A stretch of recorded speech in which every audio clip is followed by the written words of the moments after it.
ഒപ്പം ജീവിക്കുന്ന പാർട്ണറോട് സ്നേഹവും ആത്മാർത്ഥതയും മാത്രം പോരാ, എല്ലാ കാര്യങ്ങളിലും അവരോട് നമ്മൾ നീതി കാണിക്കുകയും വേണം. ആ നീതി സമൃദ്ധിക്ക് കിട്ടാൻ വേണ്ടിയാ ഞാനിപ്പോൾ ശ്രമിക്കുന്നത്. ചിലപ്പോ നമുക്ക് നഷ്ടങ്ങളുണ്ടാവും, വേദനകളുണ്ടാവും. എന്നാലും സാരമില്ല. നാളെ നമ്മുടെ മനസാക്ഷി നമ്മളെ കുറ്റപ്പെടുത്തരുത്.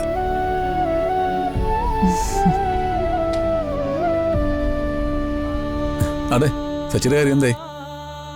തന്റെ ഭാര്യയെക്കുറിച്ച് എന്തെങ്കിലും വിവരം കിട്ടിയോ? അന്വേഷണം നടക്കുന്നുണ്ടല്ലോ അല്ലേ? ഉണ്ട് സർ. ഞാനിവിടെ വന്നതുപോലും അവൾക്ക് വേണ്ടി പ്രാർത്ഥിക്കാനാ. ചിത്രപൗർണമി ദിവസം ഇവിടെ ഒന്ന് പ്രാർത്ഥിച്ചാ എന്റെ അർച്ചനെ തിരിച്ചു കിട്ടുമെന്ന് വക്കീല് പറഞ്ഞു. എന്റെ അർച്ചനെ തിരിച്ചു കിട്ടാൻ ലോകത്ത് എവിടെ പോയി പ്രാർത്ഥിക്കാനും ഞാൻ ഒരുക്കാം. സച്ചിയുടെ പ്രാർത്ഥനയ്ക്ക് ഫലമുണ്ടാവും. തനിക്ക് തന്റെ ഭാര്യ തിരിച്ചു കിട്ടും.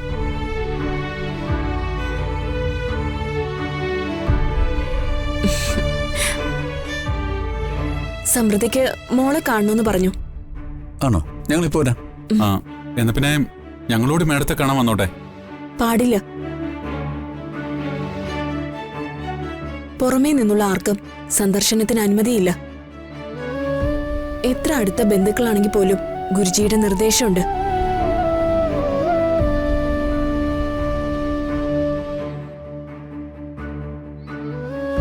രണ്ടുപേരും രാവിലെ പൂജാ സമയത്തോടെ ഉണ്ടാവണം.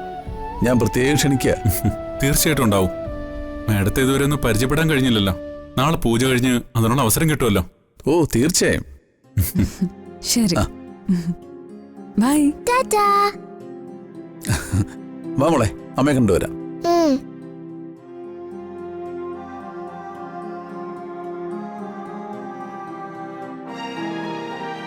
ധന്വന്തരിമൂർത്തിയുടെ പ്രസാദം എടുത്തോളൂ.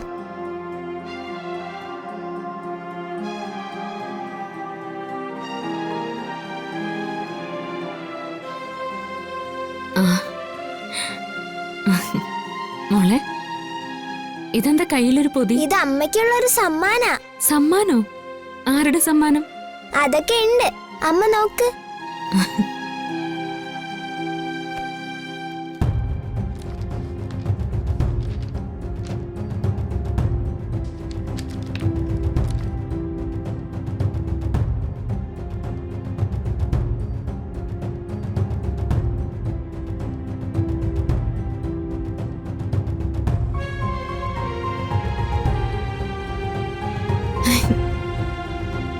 ചുവന്ന പട്ടുസാരി.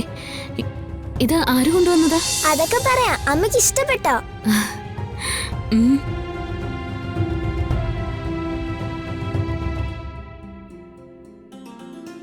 നാളെ രാവിലെ അർദ്ധനാരീശ്വരന് മുൻപില് ആത്മസമർപ്പണ പൂജയ്ക്ക് കൊടുക്കാനുള്ള പട്ടുസാരിയാ.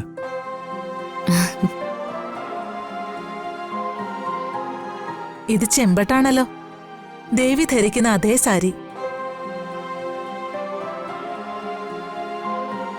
ഇത് ആരുടെ സമ്മാന? ഗൂഗിളിന്റെ ആണോ? അല്ല. അമ്മയൊന്ന് ഗസ് ചെയ്ത് നോക്കാവോ?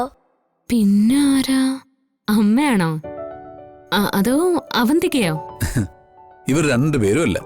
പിന്നെ അമ്മേ, ഇത് സത്യങ്ങൾ ആരതി ആന്റിയും കൂടെ കൊണ്ടുവന്നതാ.